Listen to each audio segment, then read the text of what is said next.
Ready. All right. Good morning, guys and gals.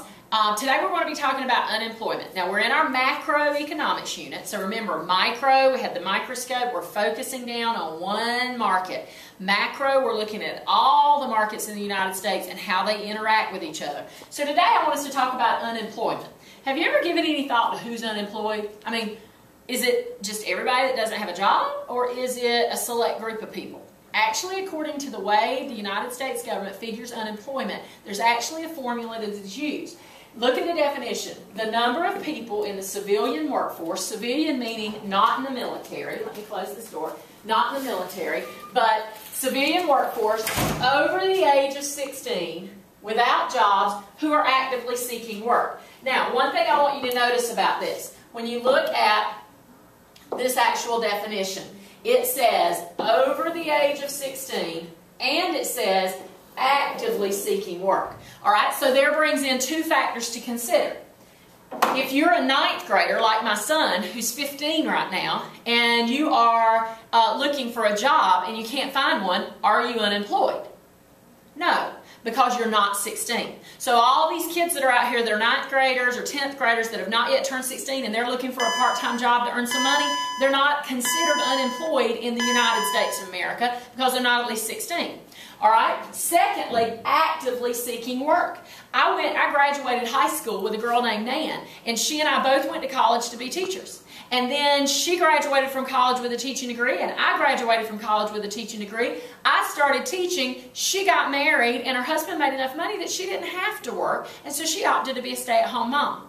Is she unemployed? She's never used her teaching degree, and I've been using mine for 20 years. Is she unemployed?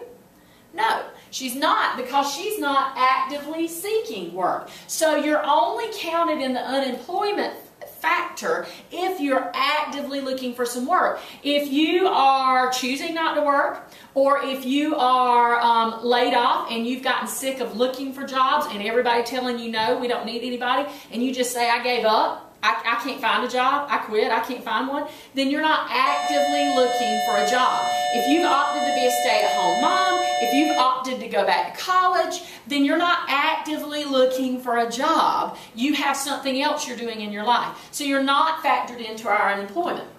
Alright, so let's look at how unemployment is calculated.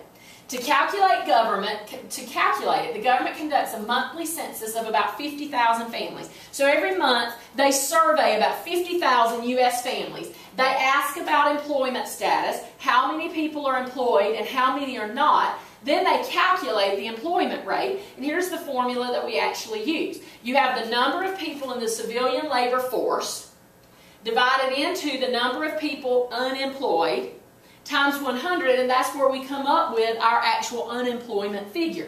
Now, as far as on the test, do you have to do any calculations? No. The biggest thing is you need to remember that unemployment is people over the age of 16 who are actually looking for a job. That's the biggest thing that you'll need to know.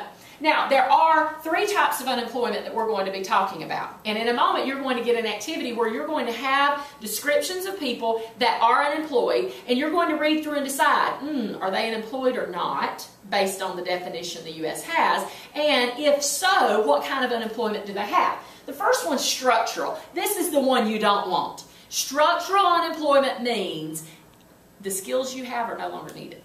Okay? So an example for that would be, what if you were one of those ladies back on the movies that worked at the computer switchboard, not the computer switchboard, at the phone switchboard, and you connected calls. And then some Joe Schmo came along and invented a machine that would do it. Then, sorry sweetheart, see ya, we don't need you anymore, a machine will do it. And it's way cheaper to have the machine than to pay you an hourly wage. That person's structurally unemployed because they don't need that person anymore.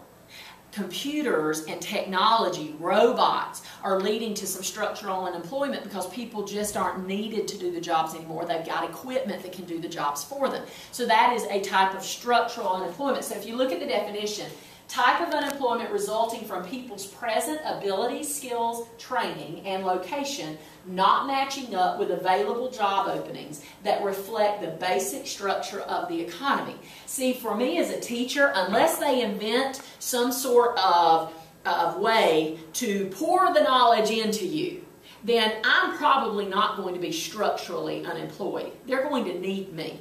Now, I know there's computer systems and things that you can do online learning, but for a lot of students, online learning is not enough.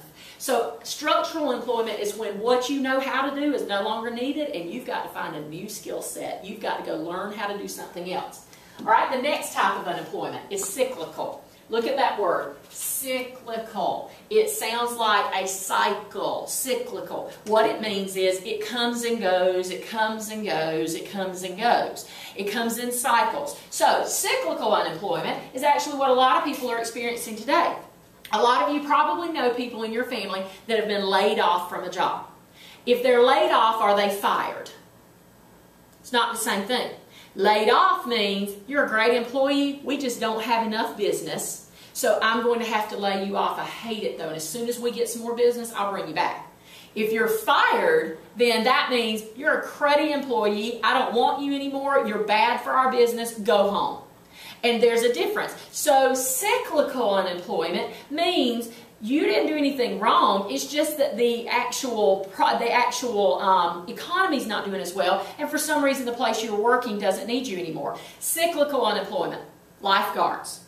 Don't really need them much around here during the winter months. Cyclical unemployment, somebody that wraps presents at a store during the Christmas season, from Thanksgiving to Christmas. You're a gift wrapper, and then after Christmas you're laid off. They don't need you anymore.